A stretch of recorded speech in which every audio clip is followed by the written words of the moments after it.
সবাইকে আন্তরিক শুভেচ্ছা জানিয়ে নতুন দিনে নতুন একটা ভিডিও শুরু করলাম।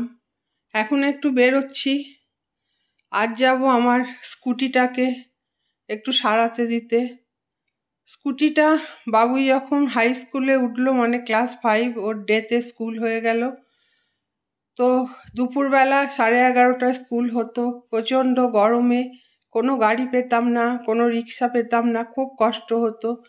বাবুই ওই সোদপুর সেন্ট জেভিয়ার্সে পড়তো। সেন্ট জেভিয়ার্সে আমাদের বাড়ির ভেতর দিয়েও ভেতরের একটা রাস্তা আছে, মিনিট 15 যেতে হতো। ভীষণ কষ্ট হতো, তাই স্কুটিটা কিনে দিয়েছিল। আমি তো সাইকেল চাপাও জানতাম না, সাইকেল চালানো। তো খুব অল্প দিনের মধ্যে আমি স্কুটিটা চালানো শিখে গিয়ে বাবুইকে স্কুলে নিয়ে যেতাম। অনেক স্মৃতি জড়িয়ে আছে স্কুটিটার সঙ্গে। তো এখন ওর বয়স হয়েছে, মাঝে মাঝে একটু অসুস্থ হয়ে পড়ছে, তাই নিয়ে যাচ্ছি ডাক্তারের কাছে।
আমরা এখন এসছি শ্রীনিকেতন হয়ে বাইপাসে। এইখানে বড় বড় দোকান, বাজার সব কিছুই আছে। বড় একটা বাজারও আছে, কিষাণ মান্ডি। আর বড় বড় যা কিছু দোকান সব কিছুই এখানেই আসতে হয় আমাদের। আমরাও সব কিছু খোঁজ খবর নিয়ে খুঁজে খুঁজে আসছি। তোর বাবা গেল ওই পারে গাড়িটা দিতে, আর ছেলে আমাকে জোর করে জুতোর দোকানে নিয়ে এসছে। আগের দিন ওর বাবার জুতো দেখতে সে কি নাকি জুতো দেখেছে, খুব কমফোর্ট, সেটা আজকে আমাকে নিতেই হবে। তো সেটা নিলাম। আর আমার একটু ফ্ল্যাট চটিরও দরকার ছিল, কিন্তু এখানে দেখলাম যেটা পছন্দ হলো ওটা সাইজ হলো না। এখান থেকে বেরিয়ে গেলাম হেলমেটের দোকানে। বাবুয়ের অনেক দিনের একটা বাইকের শখ, কিন্তু আমরা ওকে বাইক কিনে দিচ্ছি না। তো বলল হেলমেটের দোকানটা দেখে যে বাইক তো দেবে না, তাহলে একটা হেলমেটই কিনে দাও, ওটা পরে স্কুটি চালাবো। তো এলাম হেলমেটের দোকানে। তো হেলমেটের দোকানে আসছি, একজন সাধুর সঙ্গে দেখা হলো। উনি একটু টাকা চাইলেন। দেওয়ার পরে ওর বাবাকে বলছিল ওর বাবার যে দাগগুলো আছে, তো একটা জড়িবুটি বলছিল যে ওটা মাখতে, ওটা মাখলে একটুখানি জায়গায় মাখবেন, যদি সারে তাহলে একটু একটু করে পুরো জায়গায় মাখবেন। যাই হোক, সুন্দর মিষ্টি করে কথা বলল। একটু সময় ওনার সঙ্গে বেশ সুন্দর কাটলো। তারপরেই নেওয়া হলো। ওর বাবা সব সময় বাবুয়ের জন্যে স্পেশালটাই কেনে। তো বাইক নেই, স্কুটি চালাবে, তাও একটা ভালো দেখে হেলমেট নেওয়া হলো। এইবার আমরা যাচ্ছি বিশ্বভারতীর রাস্তাটা ধরে। এখন আর কদিন পরেই দোল, চারিদিকটা যে কি সুন্দর হয়ে আছে। তো আমার এই ছোট্ট ক্যামেরাটা সে আর বোঝাই কি করে। মনে হচ্ছিল নেমে গিয়ে যা কিছু দেখছি সেগুলোই তুলি আস্তে আস্তে শান্তভাবে, কিন্তু গাড়ি তো যেখানে সেখানে দাঁড় করানো যাবে না। আর এখানে আছে প্রচুর পুরনো গাছ, এত পুরনো পুরনো গাছ যেগুলোকে দেখলে আমার নানান রকমের কিছু কথা মনে হয়। সেই কথাগুলো বললে হয়তো বাচ্চাদের মতো শোনাবে। আমার মনে হয় যে এই গাছগুলো হয়তো রবি ঠাকুর কোনো সময় এসে দেখেছে, হাত দিয়েছে। এইরকম নানান ধরনের ফিলিংস হয়, সেগুলো ঠিক সবার কাছে বলা যায় না, সেটা একান্ত আমার আপন। তো এই রাস্তাটা সেজে গুজে একদম সুন্দর হয়ে আছে।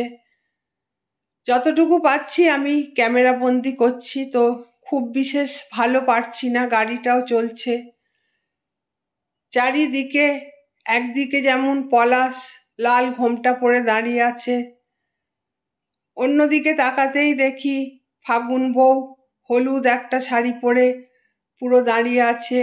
সে এক অপূর্ব দৃশ্য। ওদিকে নানান রঙের বেগনভেলিয়া। যতটুকু পাচ্ছি আমি এই দিকের কাঁচ দিয়ে, ওই দিকের কাঁচ দিয়ে, পেছনের কাঁচ দিয়েও কিছুটা তুলছি। আমি যেটা দেখছি সেটা শেয়ার করাই আমার উদ্দেশ্য। এর বাইরে আমার কোনোই উদ্দেশ্য নেই। আমার ভালো লাগাটা আমি ছড়িয়ে দিচ্ছি। আমার বন্ধুরা আমাকে সুন্দর সুন্দর কমেন্টস করছে, এইটুকুই আমার পাওয়া। এর জন্যেই আমি যতটুকু পাচ্ছি শান্তিনিকেতনে যতটুকু ঘুরছি সেই ছবিগুলো তুলে তুলে শেয়ার করছি। এরপরে আর বিশেষ কথা বলা যায় না। তো রাস্তাটা পুরোটাই তোমরা এবার দেখো।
আজকে যেহেতু বেরোনোর সময় আসিনি, তো ফেরার পথে একবার তো এখানে ঢুকতেই হবে। বলেইছি এটা আমাদের বন্ধুর বাড়ি। এখানে আমাদের হাসাহাসি, গল্প অনেক কিছুই চলে, তার সঙ্গে তো টুকটাক খাওয়া দাওয়া আছে। আর দুটো মেয়ে আছে, অক্লান্ত পরিশ্রম করে চলেছে, কিন্তু এক গাল হাসি।